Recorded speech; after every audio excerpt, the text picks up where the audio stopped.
오늘 본문 11절을 보면 하나님께서 이집트에 머무는 유다인들에게 하나님의 심판을 행하시겠노라 말씀하고 있습니다. 그들을 완벽하게 끊어내시겠다고 말씀을 합니다.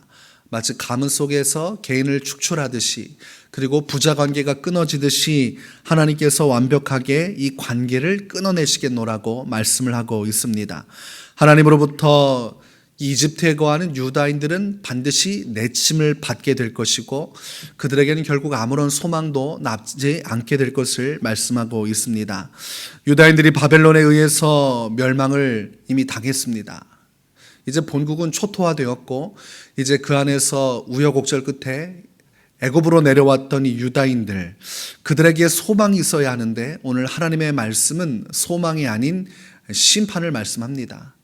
이 땅 가운데서 하나님께서 오래도록 길리우고 생명을 더하시겠다, 이렇게 말씀을 하셔야 그들에게 소망이 되는데, 너희가 이곳에 머물러 있으면 반드시 멸망하게 될 것이다, 이곳에 있으면 너희에게는 어떠한 미래도 주어지지 않는다, 이렇게 메시지가 내려온 것입니다. 그러니까 이집트에 있는 한 소망은 없습니다.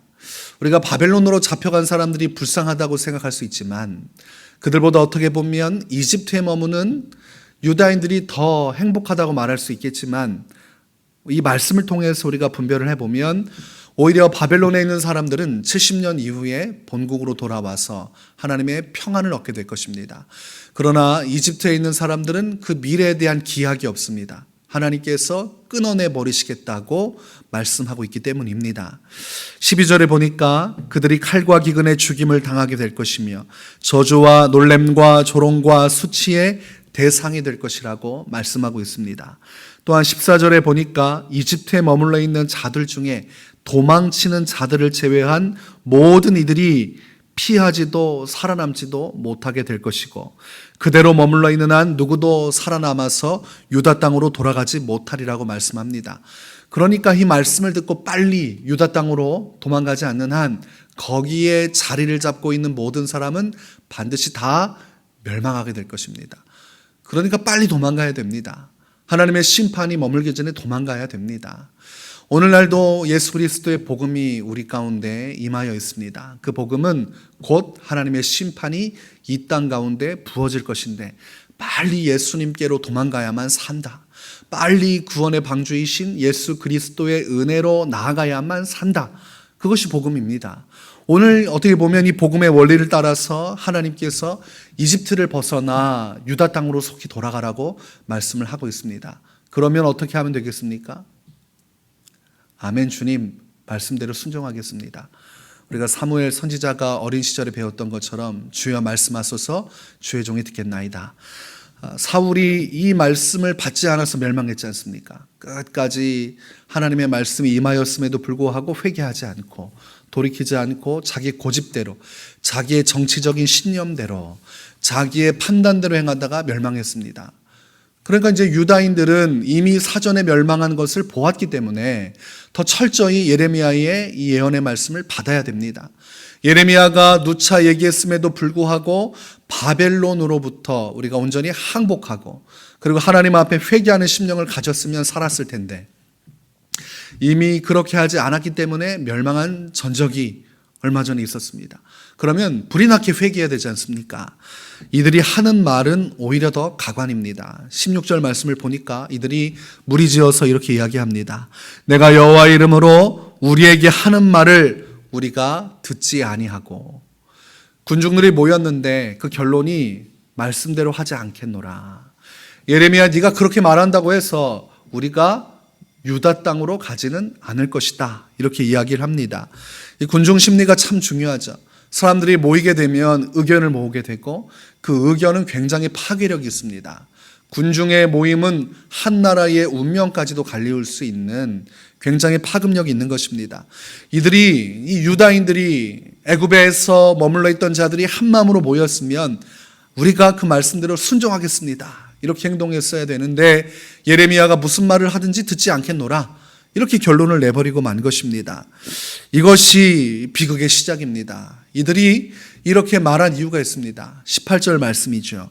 우리가 하늘의 여왕에게 분향하고 그 앞에 전제 드리던 것을 패한 후부터는 모든 것이 궁핍하고 칼과 기근에 멸망을 당하였느니라. 이들이 이 심판에 대한 해석이 전혀 다르게 나옵니다. 이게 참 기가 막힌 노릇이죠. 하나님의 말씀을 듣지 않고 회개하지 않았기 때문에, 바벨론 앞에 항복하라는 주의 메시지를 듣지 않았기 때문에 비극이 일어난 것인데, 이들은 해석을 어떻게 하냐면 자신들이 하늘의 여왕을 온전히 섬기지 않았기 때문에 이렇게 나라가 망했다는 겁니다. 그러니까 이 애굽 땅에서는 우리가 하늘의 여왕을 본격적으로 섬기겠다는 거예요. 우리가 하늘의 여왕을 섬기던 이 전제를 패하고 분양하다는 것을 패한 후부터 나라가 기울어졌다는 것입니다. 그래서 여러분, 우리가 영적으로 해석을 잘해야 됩니다. 동일한 상황을 겪어도 어떻게 그 상황을 해석하는지가 참 중요합니다. 동일한 환난 가운데서 동일한 위기를 겪어도 누군가는 하나님의 메시지를 받아들이고 회개하고 생명으로 나아간다면, 누군가는 오히려 이렇게 잘못된 곡해를 할 수 있는 것이죠. 아니, 어떻게 하나님의 심판을 그렇게 보고도 이것이 어떻게 하늘의 여왕을 섬기지 못했기 때문이라고 말할 수 있습니까? 그것도 한두 명이 아니라 군중들이 다 모여서 그렇게 하겠다는 것이에요. 이 엉뚱한 결론을 내린 이유는 그들 마음속에 있는 욕심이 작용했기 때문입니다. 그 욕심은 먹고 사는 문제에 관한 것입니다. 하나님 신앙, 하나님을 위한 신앙이 되어야 되는데 이들은 그 중심이 잘못됐던 겁니다. 그들의 마음속에는 하나님을 위한 나의 인생이 아니라 나의 인생을 위한 하나님이었던 것이에요. 내가 잘 먹고 잘 살기 위해서 하나님이 필요했던 것입니다. 그러니까 어려워지니까, 또 위기가 다가오니까 이제 그 하나님은 더 이상 의미가 없는 겁니다. 무엇이라 말하든 더 이상 의미가 없어요. 우리가 먹고 사는 문제를 해결해 주지 않은 여호와 하나님은 더 이상 자신들의 하나님이 아닌 겁니다. 이제는 누가 필요해요? 하늘의 여왕이 필요한 겁니다. 또 하늘의 여왕도 먹을 것을 주지 못한다면 또 다른 신을 섬기게 될 것이죠. 그러니까 이들의 중심이 얼마나 타락했는지, 이들이 왜 멸망할 수밖에 없었는지 오늘 본문이 정확하게 보여줍니다. 이런 생각을 가지고 하나님을 섬기니까 온전히 섬기지 못하는 것이죠. 하나님을 위한 나의 삶이 되어야 되지 않습니까? 그게 바로 십자가 지는 삶이죠. 왜 예수님께서 십자가를 지지 않고는 내게 합당하지 않다고 했냐면, 십자가 지지 않는 사람은 자기를 위해서 하나님을 이용하는 사람입니다. 그러니까 좋은 것은 누리고 싶고 하나님을 믿음으로써 복음받고 싶은데 하나님 때문에 고난받는 것은 싫어하는 사람들, 그런 사람들이 십자가를 지지 않습니다. 십자가를 질 때야 비로소 온전히 하나님을 위한 나의 신앙이 되는 것입니다. 그 중심이 되는 것이 하나님을 위해 고난을 받는가. 그래서 고난받을 때 도망가는 성도들, 고난받을 때 회피하는 성도는 신앙의 전후가 바뀐 사람이에요. 나를 위해서, 나의 만족을 위해서 하나님을 이용하는 사람입니다. 그래서 우리가 이 욕심을 내려놓지 않고는 신앙이 온전히 설 수가 없습니다. 내가 잘 되는 욕심, 하나님보다도 내가 중요한 이 욕심이 문제가 되는 것입니다. 야고보서 1장 15절에서 욕심이 잉태한 즉 죄를 낳고 죄가 장성한 즉 사망을 낳느니라. 그러니까 욕심 가지고 신앙생활하면 결국은 멸망하게 된다는 것입니다. 우리가 유다인들의 영적 상태를 잘 봐야 됩니다. 이들이 욕심으로 가득 찼구나. 하나님은 보이지 않고 자기들이 먹고 사는 문제만, 거기에만 매달리고 있구나. 그러나 예수님은 이렇게 말씀하십니다. 마태복음 4장 4절에 사람이 떡으로만 살 것이 아니요 하나님의 입으로부터 나오는 모든 말씀으로 살 것이니라. 이게 중요한 것입니다. 예수님은 이미 말씀하신 거예요.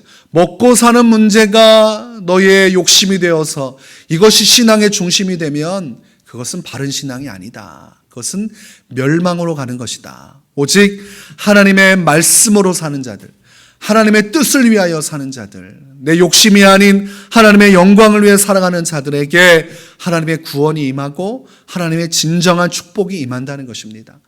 그래서 예수님께서 하신 말씀이 뭐예요? 믿음을 가지고 하나님을 위해 살면 하나님께서 먹고 마시는 것을 다 책임져 주실 것이다. 그런즉 너희는 먼저 그의 나라와 그의 의를 구하라. 그리하면 이 모든 것을 너희에게 더하시리라. 그러니까 신앙에는 선후가 있는 것입니다. 먼저 될 것이 있는 거예요. 그 먼저 되는 것은 하나님입니다. 고린도전서 10장 31절에 그런즉 너희가 먹든지 마시든지 무엇을 하든지 다 하나님의 영광을 위하여 하라. 그래서 우리의 신앙을 잘 살펴야 됩니다. 내가 나를 위하여 하나님을 의지하고 있는 것인가? 아니면 내가 정말 하나님의 영광을 위하여서 하나님의 복음을 위하여서 내가 오늘 믿음의 길을 걸어가고 있는 것인가? 이 차이는 큽니다. 환난이 다가올 때 이 차이는 너무나 큽니다. 위기가 다가올 때 오늘 이 이집트에 머문 유다인처럼 행동할 수 있는 것은 욕심에 의해 신앙생활을 했기 때문이라는 것이죠. 오늘 하루 살아갈 때 우리가 믿음의 길을 가는 것은 나를 위한 것이 아닙니다. 나는 죽고 내 안에 예수만 사는 것. 이 십자가 신앙이 확실한 사람이 끝까지 변질되지 않습니다. 이 십자가 이 신앙이 확실한 사람이 끝까지 타락하지 않습니다. 사도들이 굶주려가며 몰매를 맞아가며 죽임을 당하면서까지도 끝까지 믿음을 지켰던 이유는 하나님을 위해서 내가 존재한다는 하나님 중심의 신앙이 있었기 때문입니다. 내가 굶주려도 하나님께 영광이 된다면 가치가 있다는 하나님 앞에서 나의 욕심을 버리고 주님 중심의 신앙을 가졌기 때문입니다. 우리가 오늘 살아갈 때 우리의 모든 이유가 하나님이 될 수 있기를, 그 안에서 빛나고 아름다운 신앙의 승리를 이루시기를 주의 이름으로 축원합니다.